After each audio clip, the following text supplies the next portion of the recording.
What's going on, everybody? EXO coming at you here with another useful do-it-yourself project. An automatic, hydromatic, ultramatic standing desk. That's right, because we work so much behind the computer screen, building a new desk was crucial to keep better posture and just to stay moving throughout the day. So without any further ado, let's get to making our own standing desk.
Both legs standing tall, ready for the next piece of the puzzle. For a smooth transition both up and down, we'll use these 20-inch drawer sliders as guide tracks. This will keep the legs strongly mounted while still being able to move them both ways.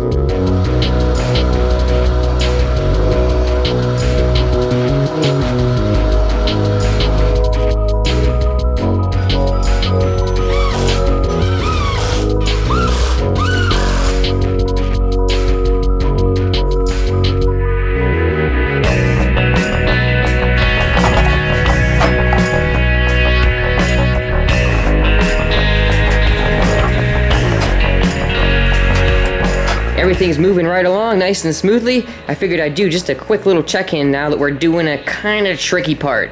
In order to get this thing to move up and down without this becoming an obstruction to the tracks on this end, we need to cut out all of this little chunk. We're just gonna stick a piece of wood on here and do some tracing. We wanna have this obviously as the podium and as much beef around it so we can get some good screws and some good hold in there to make it strong. And it will sit right on top just like that.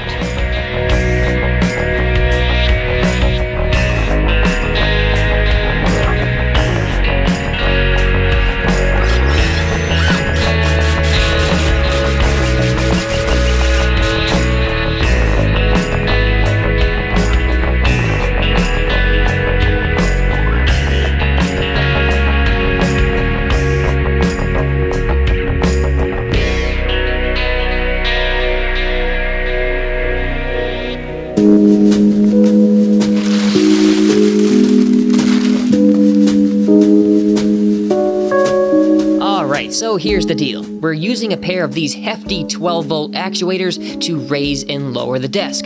But as much as they add support when the legs are extended, they don't necessarily need to bear that weight when retracted. So by placing a small block of wood in front of the tracks, we can actually prevent the legs from maxing out the slider. This is extremely important. Actuators pack a big punch, and 2 of them would be more than enough to tear these right off the tracks. That's why allowing the legs to butt up directly against the base is the best option. It not only increases the weight capacity when they're retracted, but also prolongs the life of being able to lift down the road.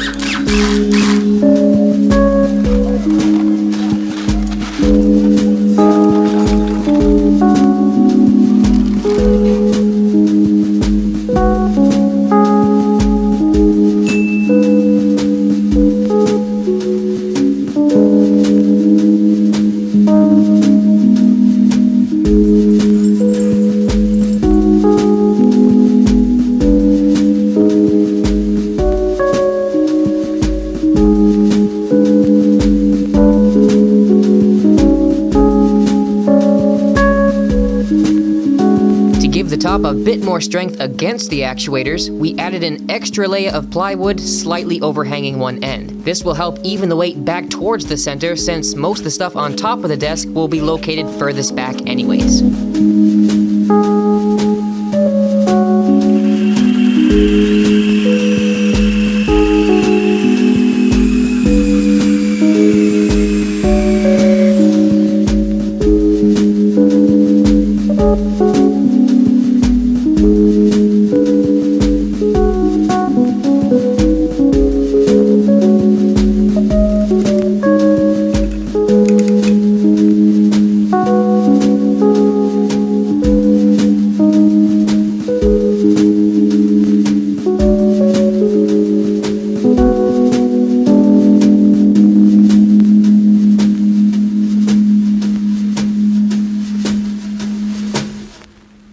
If you've ever installed actuators before, you're probably wondering what the heck is the U-bolt for?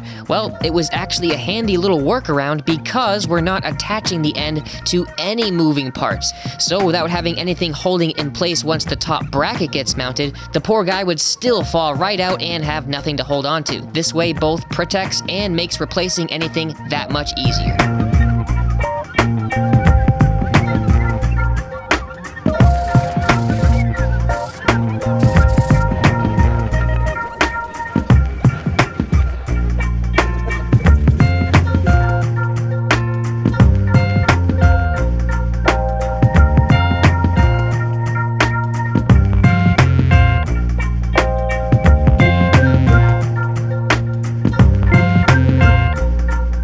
Looking mighty fine, all dried up, and busting through the next day for some more progress. Now I figured I'd just go ahead and explain this little doohickey right here because it's actually been a great way of going about this standing desk.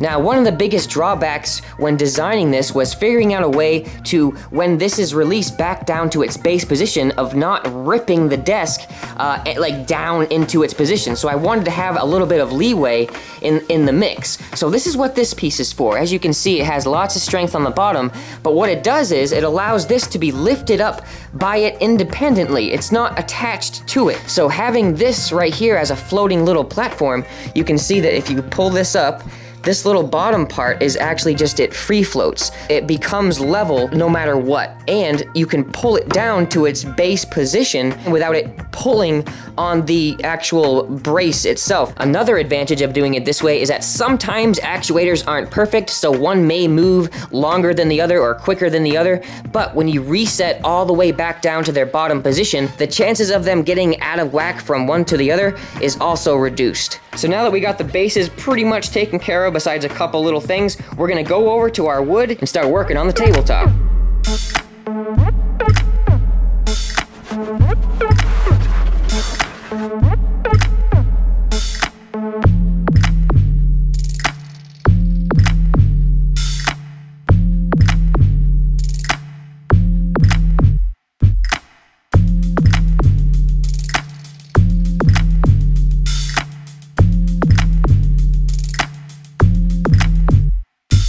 I don't want the heavy end to become lopsided and mess up my cuts with the table saw, so I'm just using that as a base, and I'll take the skill saw and go right along and put something underneath it right here so it doesn't fall down and mess anything up.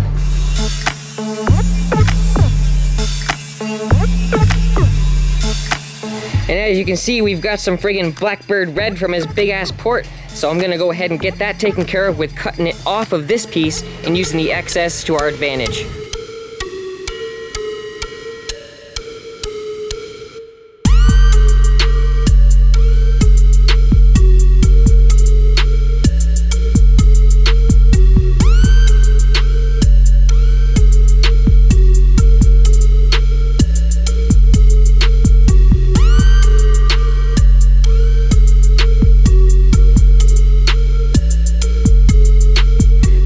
Just a little bit, and we've done a couple little things here, including adding this brace down the center of the tabletop just to help with that bowing over time, even though as it was there wasn't any bowing. But I think, you know, over time everything always has a tendency to sag just a little bit. So now I think we're about ready to go upstairs and piece everything together. It is perfect, just how I wanted it, so if I ever move, each thing is its own individual part.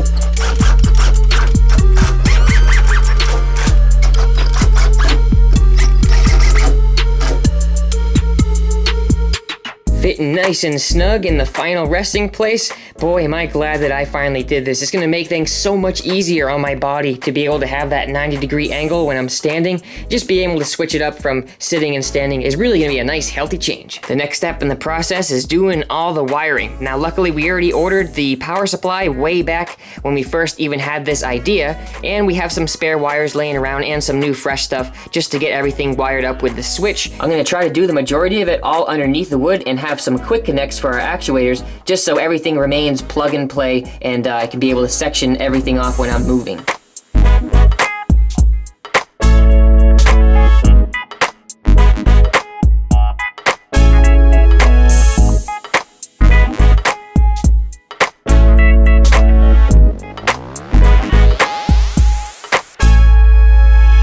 Got the whole thing all wired up right now. Just wanted to have some fun and get the groove going here behind the scenes. And here is our power supply, all wired up, and everything's nice and neatly organized going around to the back. And right down here, everything is still removable and sectional, so everything is like, there's nothing attached permanently. All this can come right out with these little quick connects, and our actuators can come out and be replaced if anything ever goes wrong. And going right down here, same thing for this side. So let's go ahead and show you how it works. We got our switch all located right here, as you can see. And that also is unobstructed, so the desk can go up and down completely, and all the wires have plenty of slack. Flip it up. Here we go. She's going. Check it out. And it's pretty quiet too. It's really not that noisy. There she goes. You can see I zip tied this right here just so it has like a little bit of guide. The wire goes kind of through it. It kind of, maybe I could put some oil on it so it doesn't do that. But it just keeps the wire in place. And then I have it meeting up right up here with the top of this. It should go absolutely flush with it. Check it out. And boom. Look at that. There's my standing desk. Wicked strong, perfect 90-degree angle with the bend of my arm, and the finish is nice and laminated like a professional. Obviously there's some screw holes right here, but that's besides the point. I really don't care about that. The tower will be covering it up on this side anyhow. So there she is, guys. The standing desk is complete. Let's go ahead and bring her back down. See how she does. Bam. Everything's working great. Now when it goes all the way down, I'm gonna show you. Remember this little thing that we did, that problem solving, to make sure that this wasn't connected to the top of the desk and it wouldn't rip it down? I'll show you when it goes all the way down to the bottom, how the actuator releases and the podium becomes the only thing that's lifting it up independently from the table itself. Right there in the back, pay attention to right here. See how that had just that tiny bit of space right there? And that's the key. That's the key. And there she is, guys. A brand new standing desk, courtesy of EXO.